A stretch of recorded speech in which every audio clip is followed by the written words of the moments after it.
Welcome dear friends. जैसा कि आप जानते हैं कि हम हमेशा कुछ न कुछ नया और कुछ एकेडमिक से जुड़ी चीज़ें आपको एक सामने लेकर आता हूँ। तो आज काफ़ी चर्चा में हमारे नए आपराधिक कानून 2023 का जो कानून था वो संसद में पास होने के बाद आज से लागू हो गया। तो होम मिनिस्ट्री के द्वारा जो डॉक्यूमेंट इशू किया गया है वो आपके सामने है। बहुत तेज़ी से चलेंगे। 36 पेजों का ये है, न्यू क्रिमिनल लॉज 2023। ये हमारी संसद है, बड़ी शानदार संसद बनाई गई है और इस शानदार संसद को देखने के बाद मैं खुद ही अपने आप को जानदार महसूस करता हूँ। जिस थीम पर बनाई गई है, खैर संसद मेरा टॉपिक नहीं है, तो ये हमारा है इंडेक्स है, भारतीय चिंतन पर आधारित न्याय प्रणाली, नागरिक केंद्रित कानून, नए आपराधिक कानून पर एक नज़र, भारतीय न्याय संहिता 2023 BNS, भारतीय न्याय संहिता। एक पॉजिटिविटी ये है कि इसके नामकरण में दंड संहिता की जगह इसका न्याय संहिता नाम दिया गया। तो जो ब्रिटिश पेनल कोड पर आधारित था उसको BNS, भारतीय न्याय संहिता कहा गया। मतलब ये पॉजिटिव है, जैसे ग्लास आधा भरा है आधा खाली है। दंड तो देना ही देना होता है, लेकिन अगर उसमें देखने का नज़रिया पॉजिटिव है। भारतीय नागरिक सुरक्षा संहिता 2023 BNSS, भारतीय साक्ष्य अधिनियम BSA 2023, महिलाएं और बच्चे न्याय प्रणाली में प्रौद्योगिकी का समावेश, पीड़ित केंद्रित दृष्टिकोण, अपराध एवं दंड को पुनर्परिभाषित किया गया, समय पर और शीघ्र न्याय, आपराधिक न्याय प्रणाली में परिवर्तन। ये इंडेक्स के टॉपिक्स हैं। पुलिस की जवाबदेही और पारदर्शिता, पहले और अब, NCRB मोबाइल ऐप, NCRB आपराधिक कानूनों का संकलन। ये कंटेंट इंग्लिश में लिखा हुआ है। Preface justice system based on the Indian thinking, citizen centric laws, new criminal laws at a glance, Bharatiya Nyaya Samhita BNS। ये चलिए इसको हम देख सकते हैं, विक्टिम सेंट्रिक अप्रोच। ठीक है, भारतीय संसद ने 3 ऐतिहासिक कानूनों, भारतीय दंड संहिता 1860, दंड प्रक्रिया संहिता 1973 और भारतीय साक्ष्य अधिनियम 1872 को क्रमशः भारतीय न्याय संहिता 2023, भारतीय नागरिक सुरक्षा संहिता 2023 और भारतीय साक्ष्य अधिनियम 2023 से प्रतिस्थापित करके आपराधिक न्याय प्रणाली में एक परिवर्तनकारी कदम उठाया है। भारतीय मूल्यों पर आधारित ये नए कानून दंडात्मक से न्याय उन्मुख दृष्टिकोण में बदलाव का संकेत देते हैं, जो भारतीय न्याय व्यवस्था को प्रतिबिंबित करता है। औपनिवेशिक युग के कानून ब्रिटिश हितों की रक्षा के लिए बनाए गए थे। इनमें भारतीयों से परामर्श नहीं किया गया था तथा इनमें ब्रिटिश केंद्रित शब्दावली और रूपरेखाएं अंतर्निहित थी। ये विधायी परिवर्तन आज़ादी का अमृत महोत्सव की परिणति को चिन्हित करते हैं और अमृत काल की शुरुआत करते हैं, जो वास्तव में स्वतंत्र भारत के निर्माण का प्रतीक है। भारतीय माननीय प्रधानमंत्री श्री नरेंद्र मोदी के नेतृत्व एवं केंद्रीय गृह एवं सहकारिता मंत्री श्री अमित शाह के दिशा निर्देश में संशोधन प्रक्रिया वर्ष 2019 में प्रारंभ हुई, जिसमें विभिन्न हितधारकों के साथ व्यापक परामर्श शामिल था और न्यायपालिका के सदस्य, कानून विश्वविद्यालय, राज्य के अधिकारी और आम नागरिक शामिल थे। यह संयोगात्मक प्रयास सुनिश्चित करता है कि नए कानून ऐसी न्याय प्रणाली है जो पूरी तरह से स्वदेशी होगी। यह भारत द्वारा, भारत के लिए और भारतीय संसद द्वारा बनाए गए कानूनों के अनुसार संचालित होगी। इसका मुख्य लक्ष्य ऐसे आपराधिक न्याय प्रणाली बनाना है जो न केवल नागरिकों के अधिकारों की रक्षा करती है, बल्कि कानूनी व्यवस्था को भी और अधिक मजबूत बनाती है, जिससे सभी के लिए सुलभ एवं त्वरित न्याय सुनिश्चित हो। यह सुधार भारत के एक निष्पक्ष, आधुनिक और न्यायपूर्ण कानूनी ढांचे की दिशा में एक महत्वपूर्ण कदम है। इसके बाद इसका इंग्लिश वर्जन है प्रीफेस का। इसको पढ़ने की ज़रूरत तो नहीं महसूस हो रही, चलिए, क्योंकि वीडियो बहुत लंबा हो जाएगा। भारतीय चिंतन पर आधारित न्याय प्रणाली क्या है? इस कानून का उद्देश्य भारतीय कानून प्रणाली में सुधार करना है और भारतीय सोच पर आधारित न्याय प्रणाली स्थापित करना है। नए आपराधिक कानून लोगों को औपनिवेशिक मानसिकता और उसके प्रतीकों से मुक्त करेंगे और हमारे मन को भी उपनिवेशवाद से मुक्त करेंगे। ये दंड के बजाय न्याय पर ध्यान केंद्रित करता है। सबके साथ समान व्यवहार मुख्य विषय है। यह कानून भारतीय न्याय संहिता की वास्तविक भावना को प्रकट करते हैं। इन्हें भारतीय संविधान की मूल भावनाओं के साथ बनाया गया है। यह कानून व्यक्तिगत अभिव्यक्ति की स्वतंत्रता की गारंटी देते हैं। यह मानव अधिकारों के मूल्यों के अनुरूप हैं। यह पीड़ित केंद्रित न्याय सुनिश्चित करेंगे। इस कानून की आत्मा न्याय, समानता और निष्पक्षता है। इसका English version, justice system based on Indian thinking, same thing है, इसको मैं रिपीट नहीं करूँगा। नागरिक केंद्रित कानून भारतीय लोकाचार को अपने मूल में रखने वाले नए आपराधिक कानून अधिक नागरिक केंद्रित बनने की दिशा में बदलाव के प्रतीक हैं। BNSS की धारा 173(1) में, इसको हम इंग्लिश में पढ़ते हैं, इसको इंग्लिश में पढ़ते हैं। Citizen-centric laws. The new criminal laws, with the spirit of India's Indian ethos, makes a paradigm shift towards a more citizen-centric approach. In Section 173(1), BNSS gives citizens right to file an FIR through oral or by electronic communication (EFIR). Also, irrespective of area where the offence is committed, citizen can file FIR. Citizens are entitled to get a free copy of their FIR by the policy without any delay under Section 173(2) BNSS.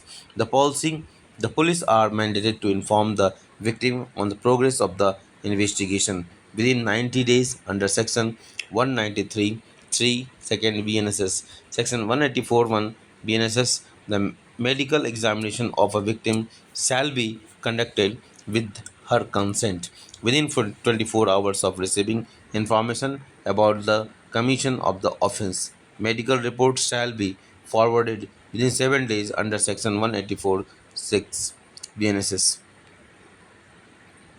चलिए इसको भी English में पढ़ेंगे. Citizens are empowered to engage their own legal representation to assist the prosecution under Section 18(8) BNSS. The criminal justice system made more transparent, accountable, and accessible in Section 230 BNSS. The supply of documentation to the citizen has been introduced. The victim have a right to free medical treatment and victim compensation under Section 396 BNSS. Provision for witness protection scheme has been provided under Section 398 BNSS.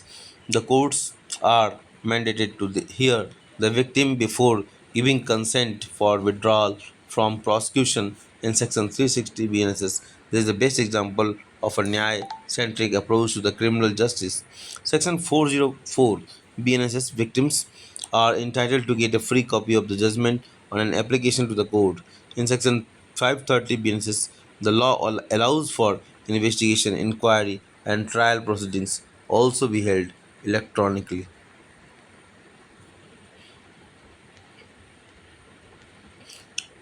New criminal laws at a glance.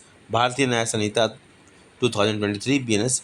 Key changes: reduced section from 511 in IPC to 358 in BNS. Added 20 new offences. Compulsory minimum punishment prescribed for certain offences. Community service for 6 petty offences. In certain offences, fine has been increased. In certain offences, quantum of punishment enhanced. Some key features: consolidated offenses against women and children in a single chapter. Section 69, strict punishment of sexual intercourse on the false promises. Section 72, death penalty as a punishment for gang rape. For more information, NCRB Sankalp, and this is the website भारतीय नागरिक संहिता 2023 BNSS मुख्य आरोपी.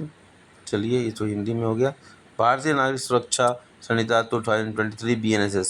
की changes: increased section from 484 in CRPC to 531 in BNSS. Replaced 177 sections. Added 9 new sections. Repealed 14 sections.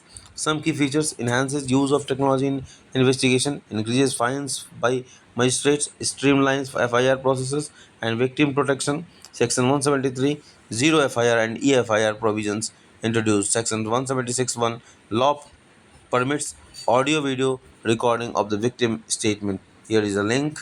You can search further if you want to know more informations. भारतीय संख्य साक्ष्य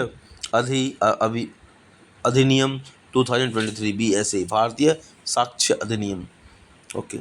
Witness. Key changes: increased section from IEA 167 to 170 in BSA. Changed 24 sections. Added 2 new sections. Replaced 6 sections. Some key features: recognizes the electronic digital record as a primary evidence, provides Framework for Digital Evidence Authenticity. Section 21D expanded definition of documents. Section 61 parity in admissibility of digital records as their documents. Section 62 and 63 admissibility of electronic records acceptable in court.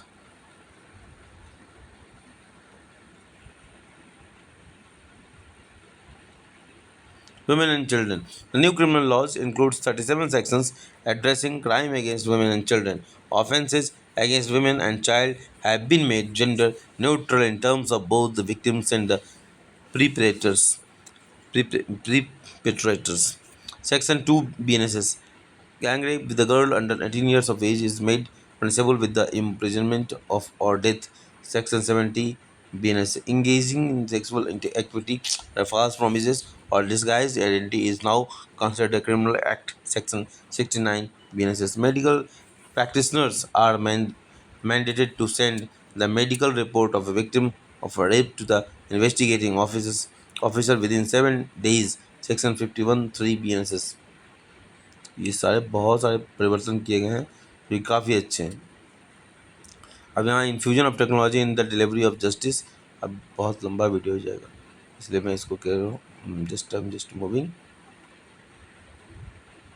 पीड़ित केंद्रित दृष्टिकोण होगा जो victim के साथ संविधान की जो परिवर्तन है, ये कानून के जो परिवर्तन है, क्रिमिनल लॉ के परिवर्तन है, ये विक्टिम सेंट्रिक अप्रोच होगा। विटनेस का जो प्रोटेक्शन है उस पर भी काफ़ी फेवरेबल बातें की गई हैं इसमें। राजद्रोह वाले कानून में काफ़ी परिवर्तन है। मॉब लिंचिंग, अधिकतम सजा इसको मृत्यु दंड दी गई है।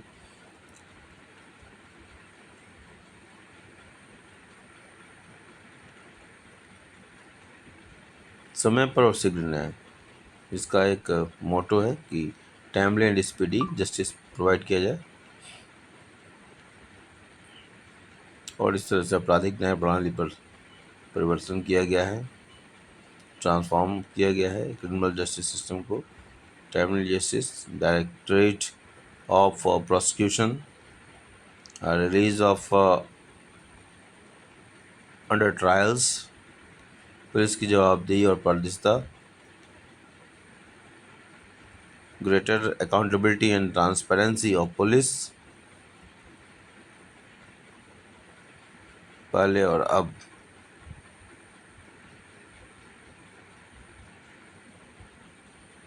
देन एंड नाउ,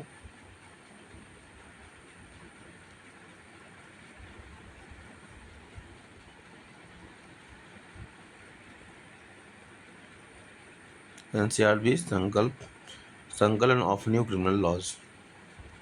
अब ये था और इसका ये वेबसाइट है, तो you can read further by going on this website. Thank you.